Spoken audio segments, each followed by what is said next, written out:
వీక్షకులందరికీ నమస్కారం. అందరికీ నూతన ఆంగ్ల సంవత్సర శుభాకాంక్షలు. 2025వ సంవత్సరం జనవరి మాసంలో ఏ విధమైనటువంటి గ్రహగతులు ఉన్నాయి, తద్వారా 12 రాశులపై ఇవి ఏ విధమైనటువంటి ప్రభావాన్ని చూపిస్తాయి అనేటువంటి విషయాన్ని పరిశీలన చేద్దాం. ముఖ్యంగా ఈ మాసంలో ఉన్నటువంటి గ్రహగతులను గమనిస్తే, ఈ మాసంలో గురుడు వక్రించి వృషభ రాశి యందు సంచారం చేస్తూ ఉన్నారు. 22వ తారీఖు వరకు కర్కాటక రాశి యందు కుజుడు వక్రగతిలో సంచారం చేస్తూ ఉంటే 22 దగ్గర నుండి మిథున రాశిలోకి, అనగా ఇది కుజ స్తంభన, ఇది ఆల్మోస్ట్ దాదాపుగా ఏప్రిల్ మేల వరకు ఉంటుంది. కాబట్టి కుజుడు మిథునం కర్కాటకం ఈ రెండు రాశుల మధ్యలోనే సంచారం చేస్తూ ఉంటారు, స్తంభిస్తూ ఉంటారు. అందువల్ల 22వ తారీఖు నుండి మరలా వెనక్కి వెళ్ళి స్తంభిస్తారు. కాబట్టి మిథున రాశిలో ఉన్న ఫలితాలు కుజుడికి వర్తిస్తూ ఉంటాయి. అలాగే కేతు కన్యా రాశి యందు ఈ మాసం ప్రారంభంలో, అనగా 5వ తారీఖు నాడు మూల 1వ పాదంలోకి, అనగా ధను రాశిలోకి బుధుని యొక్క సంచారం ఉంటుంది. ఇక ఈ మాసంలోనే 15వ తారీఖు మకర సంక్రమణం, కాబట్టి అప్పటి నుండి రవి మకర రాశిలో సంచారం చేస్తారు. అలాగే ఈ మాసంలో శుక్రుడు 28వ తారీఖున మీనంలోకి సంచారం చేస్తున్నారు. అప్పటి వరకు శనితో కలిపి శుక్రుడు కుంభంలో ఉంటారు. మీనమందు రాహుగ్రహం సంచారం చేస్తూ ఉన్నారు. ఇది ఈ మాసంలో ఉన్నటువంటి పరిస్థితి. అయితే తెలుగు మాసాలలో చూసుకుంటే ఈ మాసాన్ని పుష్యమాసము అంటారు. పుష్యమాసమునందు ఏ కార్యక్రమాలు చేయాలి, ఏమేమి చేయకూడదు అనేటువంటి విషయాన్ని కూడా మనం తెలుసుకోవాలి. పుష్యమాసంలో గృహప్రవేశాలు, గృహారంభాలు, వివాహాలు లేదా ఏ విధమైనటువంటి శుభ కార్యక్రమానికి సంబంధించినటువంటి పనులు కానీ శుభ కార్యక్రమాలు కానీ చెయ్యరు. దీన్ని శూన్యమాసము అన్నారు. మరీ ముఖ్యంగా ద్విస్వభావ రాశిలోకి రవి ప్రవేశించిన తర్వాత, అనగా 16వ తారీఖు డిసెంబర్ దగ్గర నుండి ధను రాశిలోకి రవి ప్రవేశం చేసిన తర్వాత డిసెంబర్ 16 నుండే ఒరిజినల్గా గృహారంభాలు కానీ గృహప్రవేశాలు కానీ చేయకూడదు. కానీ పాపం తెలియక చాలామంది వాటిని ఆచరిస్తూ ఉన్నారు. అలాగే గోదావరి జిల్లాలో నెలగంట పట్టిన తర్వాత, అంటే సంక్రాంతి నెల పట్టిన తర్వాత శుభ కార్యక్రమాలు ఏవి చేయరు. మరలా అంతర్వేది రథోత్సవం కానీ అంతర్వేది ఏకాదశి కానీ తర్వాత వరకు కూడా చేయరు. అయితే ఈ మధ్యకాలంలో కొంతమంది మాఘమాసంలో చేసుకుంటూ ఉన్నారు వివాహాది శుభ కార్యక్రమాలు. దానికి కూడా ఏ విధమైన దోషం లేదు. కానీ దీన్ని శూన్యమాసము అంటారు. దాదాపుగా జనవరి నెలంతా కూడా పుష్యమాసమే ఉంటుంది. కాబట్టి ఈ పుష్యమాసమున శంకుస్థాపనలు చేయకూడదు. పుష్యే చాగ్ని భయం చేయవ అంటూ ఉన్నది శాస్త్రం. అనగా ఈ మాసంలో ఏదైనా ఒక పని చేస్తే అది అగ్ని సంబంధంగా కాలిపోతుంది, బూడిదైపోతుంది అన్నారు. అందుకనే అసలు ఏ విధమైన శుభ కార్యక్రమాలు చేయకూడదు. ఇది ప్రధానంగా గుర్తుపెట్టుకోవాల్సింది. అలాగే గృహప్రవేశాలు కాదు, ఇంకేవి కూడా కార్యక్రమాలు చేయరు. అందుకనే దీన్ని శూన్యమాసము అన్నారు. అంటే ఈ మాసంలో ఏ విధమైనటువంటి శుభ కార్యక్రమాలు ఉండవు. అలాగే ఈ జనవరి నెలలోనే మకర సంక్రమణం జరుగుతుంది. కాబట్టి ఈ జనవరి నెల 15వ తారీఖు నాడు సంక్రమణం రోజున పితృదేవతల్ని స్మరించి వారి పేర్ల మీద స్వయంపాక దానాదులు అవి చేస్తూ ఉంటారు. కాబట్టి ఈ సంక్రాంతికి కూడా పంట చేతికి వస్తుంది. కాబట్టి ఆ చేతికి వచ్చినటువంటి పంట ఏదైతే ఉన్నదో దానిలో కొంత భాగం హరిదాసులకి, జంగం వాళ్ళకి, బ్రాహ్మలకి, లేకపోతే ఇంకా రకరకాలైనటువంటి వారు ఎవరైతే పూజనీయులైనటువంటి స్థానాల్లో, అంటే పెద్దల పేర్లు చెప్పిస్తూ ఉంటారు, బియ్యాలు వారికి ఇస్తూ ఉంటారు. వారికి చక్కగా ఈ 15వ తారీఖు నాడు ఇవ్వవచ్చును.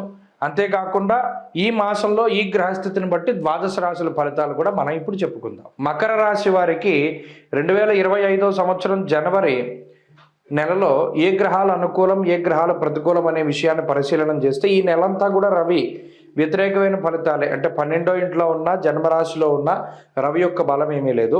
అయితే ఇక్కడ వ్యయస్థానస్థిత బుధుని దోషం ఉన్నది. అక్కడ 2 గ్రహాల తాలూకు వ్యతిరేక ఫలితాలు. 3వది ఏలినాటి శని తాలూకు ఫలితము. 4వది గురుడు మరి అర్ధాష్టమ గురుడుగా ఫలితాన్ని ఇస్తున్నారు. కాబట్టి ఇలా ప్రతికూలించే గ్రహాలే ఉన్నాయి మొత్తం. మరి అనుకూలించే గ్రహాలు కూడా ఉన్నాయి. ఒకటి ఏంటంటే 2వ ఇంట్లో శుక్రుడు. ఇంకొక గొప్ప బలం ఏంటి అంటే ప్రధానంగా ఈ రాశి వారికి షష్ఠస్థాన స్థిత కుజుడు. ఈ నెల అంటే జనవరి నెల 22వ తారీఖు నుండి 6వ స్థానంలోకి కుజుని యొక్క సంచారం జరగడం అనేటువంటిది అదృష్టంగా చెప్పచ్చు. ఎందుకంటే మరి ఇటు రవి కానీ, బుధుడు కానీ, ఏలినాటి శని కానీ, గురుడు కానీ, రాహు, ఇవేవి కూడా అనుకూలమైన గ్రహాలు కానప్పుడు చిన్నగా ఉండే గ్రహాలైనా సరే యోగించాలి.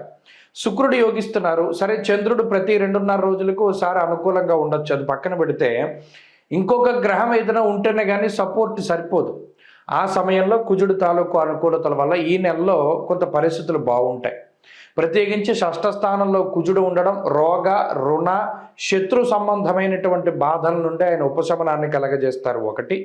అలాగే శుక్రుని యొక్క అనుకూలత వల్ల ఆయన లక్ష్మీ స్వరూపం కాబట్టి ఆర్థిక సంబంధమైనటువంటి ఇబ్బందులు రాకుండా శుక్రుడు కాపాడుతారు. అంటే ఇక్కడ ప్రధానంగా 4 విషయాలు: ఆర్థిక పరిస్థితులు, ఆరోగ్య పరిస్థితులు, రుణ బాధలు, అలాగే శత్రు బాధలు. వీటిల్లో ఏదైనా ఇబ్బందులు ఉంటే వాటికి సంబంధించినటువంటి ఉపశమనం, అలాగే అనుకూలతలు ఉంటే ఎక్కువగా అనుకూలిస్తూ ఉండడం లాంటివి ప్రధానంగా ఈ నెలలో మకర రాశి వారు ప్రత్యేకించి చూడొచ్చు. అయితే ఈ నెలలో గుర్తుపెట్టుకోవాల్సింది ఏంటంటే ఎక్కువగా శరీరం కష్టపడుతూ ఉంటుంది. ముఖ్యంగా స్వస్థాన నాశనం చైవ బంధురోగో ధనక్షయం. ఈ ప్రధానంగా ఎవరైనా విదేశాలకు వెళ్ళాలి, అక్కడ చదువుకోవాలి, అక్కడ స్థిరపడాలి అనేటువంటి వారికి ఇది అనుకూలమైనటువంటి ఫలితాన్ని ఇస్తుంది. లేదా స్వదేశాలకు రావాలి, సొంత మిత్రుల్ని బంధువుల్ని కలుసుకోవాలి అనేటువంటి వారికి కూడా ఇది మంచి ఫలితాలను ఇస్తుంది. ఇలా దేశాంతరవాసం చేయాలి అనుకునేటువంటి వారికి ఈ గ్రహస్థితి అనుకూలం. ఇక రెండవది, ఉద్యోగపరంగా స్థానచలనం కలగాలి, వేరే ప్రాంతంలో ఉద్యోగం చేయాలి, లేదా వేరే కంపెనీలో ఉద్యోగం చేయాలి, లేదా వేరే ఫీల్డ్లో ఉద్యోగం చేయాలి, లేదా వేరే ఒక టైం ఉంటుంది, షిఫ్ట్ల వారీగా పనిచేస్తున్న వారిలో వేరే షిఫ్ట్లో పనిచేయాలి అనుకునేటువంటి వారికి కూడా ఈ మార్పు అనేటువంటిది ఉంది కాబట్టి ఆ రకంగా కూడా మార్పు జరుగుతుంది. ఇది రెండవది. అయితే ఇందాక చెప్పుకున్నట్టు శారీరక అలసట ఎక్కువగా ఉంటుంది, శరీరాన్ని ఎక్కువ కష్టపెడుతూ పని చేయవలసి ఉంటుంది, ప్రతి చిన్న పని మీకు మీరుగానే పూర్తి చేసుకోవాల్సి ఉంటుంది, అంతేకాకుండా ఎక్కువ ప్రయాణం చేయవలసి ఉంటుంది, నిద్రాహారాలు మాని మరీ పని చేయవలసినటువంటి పరిస్థితులు ఉన్నాయి, సకాలంలో భోజనం చేయలేకపోవడం, సకాలంలో పడుకోకపోవడం, సకాలంలో ఏ పని కూడా జరగకపోవడం లాంటివి ప్రధానంగా ఈ నెలలో చూడొచ్చు. అయితే అవే కొంత ఇబ్బంది తప్పితే మిగతా పరిస్థితుల్లో ఏమి ఇబ్బంది లేవు. కుటుంబ సభ్యులతో కానీ తోబుట్టువులతో కానీ ఉండేటువంటి పరిస్థితులు చాలా బాగున్నాయి. ఉన్నతాధికారులతో కానీ సమాజంలో ఉండేటువంటి పరిస్థితులు బాగున్నాయి. ప్రత్యేకించి ఈ 20వ తారీఖు దాటాక కుజుని యొక్క మార్పు తర్వాత కూడా చాలా అద్భుతమైనటువంటి ఫలితాలు ఉన్నాయి. ఏ రకమైనటువంటి ఇబ్బందులు లేవు. గత మాసంతో పోల్చుకుంటే కొంత మెరుగైనటువంటి గ్రహస్థితిగానే మకర రాశి వారికి ఇది చూడవచ్చును. మరింత అనుకూలమైనటువంటి ఫలితాలని ఈ రాశి వారు సాధించాలి అంటే ఎక్కువగా సూర్యారాధన చేయాలి. ప్రతిరోజు ఆదిత్య హృదయ స్తోత్ర పారాయణ, అలాగే వీలున్నంత వరకు ఆదివారం నాడు క్షీరాన్నాన్ని సూర్యుడికి నివేదన చేసి అదే ప్రసాదంగా స్వీకరించి ఆ రోజు మధ్యమాంసాలు భుజించకుండా ఉపవసించడం అనేటువంటిది కూడా ఒక మంచి విషయంగా చెప్పవచ్చు.